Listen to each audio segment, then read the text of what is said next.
Bapak, Ibu, saudara-saudariku yang terkasih dalam Tuhan kita Yesus Kristus, salam sejahtera untuk kita semua.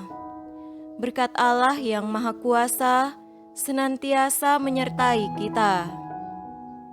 Marilah kita mendengarkan dan merenungkan bacaan-bacaan kitab suci hari Jumat tanggal 5 November tahun 2021. Bacaan pertama dari surat Rasul Paulus kepada jemaat di Roma, pasal 15 ayat 14 sampai 21. Saudara-saudaraku, aku sendiri memang yakin tentang kamu bahwa kamu juga telah penuh dengan kebaikan dan dengan segala pengetahuan dan sanggup untuk saling menasihati. Namun, karena kasih karunia yang telah dianugerahkan Allah kepadaku, aku di sana-sini dengan agak berani telah menulis kepadamu untuk mengingatkan kamu, yaitu bahwa aku boleh menjadi pelayan Kristus Yesus bagi bangsa-bangsa bukan Yahudi dalam pelayanan pemberitaan Injil Allah untuk bangsa-bangsa bukan Yahudi dapat diterima oleh Allah sebagai persembahan yang berkenan kepadanya yang disucikan oleh Roh Kudus. Jadi dalam Kristus aku boleh bermegah tentang pelayananku bagi Allah. Sebab aku tidak akan berani berkata-kata tentang sesuatu yang lain, kecuali tentang apa yang telah dikerjakan Kristus olehku, yaitu untuk memimpin bangsa-bangsa lain kepada ketaatan, oleh perkataan dan perbuatan, oleh kuasa tanda-tanda dan mujizat-mujizat, dan oleh kuasa Roh. Demikianlah dalam perjalanan keliling dari Yerusalem sampai ke Ilirikum, aku telah memberitakan sepenuhnya Injil Kristus. Dan dalam pemberitaan itu, aku menganggap sebagai kehormatanku bahwa aku tidak melakukannya di tempat-tempat di mana nama Kristus telah dikenal orang, supaya aku jangan membangun di atas dasar yang telah diletakkan orang lain, tetapi sesuai dengan yang ada tertulis. Mereka yang belum pernah menerima berita tentang Dia akan melihat Dia, dan mereka yang tidak pernah mendengarnya akan mengertinya. Demikianlah sabda Tuhan. Syukur kepada Allah.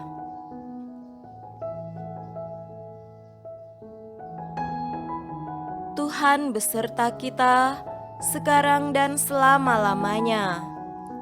Inilah Injil Yesus Kristus menurut Lukas. Dimuliakanlah Tuhan.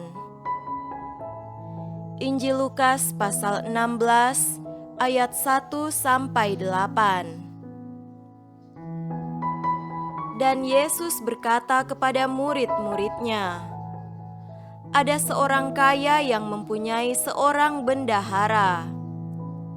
Kepadanya disampaikan tuduhan bahwa bendahara itu menghamburkan miliknya.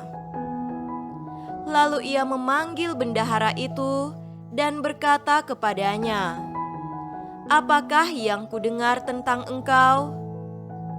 Berilah pertanggungan jawab atas urusanmu, sebab engkau tidak boleh lagi bekerja sebagai bendahara. Kata bendahara itu di dalam hatinya, apakah yang harus aku perbuat? Tuanku memecat aku dari jabatanku sebagai bendahara. Mencangkul aku tidak dapat, mengemis aku malu. Aku tahu apa yang akan aku perbuat, supaya apabila aku dipecat dari jabatanku sebagai bendahara, ada orang yang akan menampung aku di rumah mereka. Lalu ia memanggil seorang demi seorang yang berhutang kepada tuannya. Katanya kepada yang pertama, "Berapakah hutangmu kepada tuanku?" Jawab orang itu, 100 tempayan minyak. Lalu katanya kepada orang itu, "Inilah surat hutangmu, duduklah dan buat surat hutang lain sekarang juga, 50 tempayan." Kemudian ia berkata kepada yang kedua, "Dan berapakah hutangmu?" Jawab orang itu, 100 pikul gandum. Katanya kepada orang itu, "Inilah surat hutangmu, buatlah surat hutang lain 80 pikul." Lalu tuan itu memuji bendahara yang tidak jujur itu karena ia telah bertindak dengan cerdik. Sebab anak-anak dunia ini lebih cerdik terhadap sesamanya daripada anak-anak terang. Demikianlah Injil Tuhan. Terpujilah Kristus.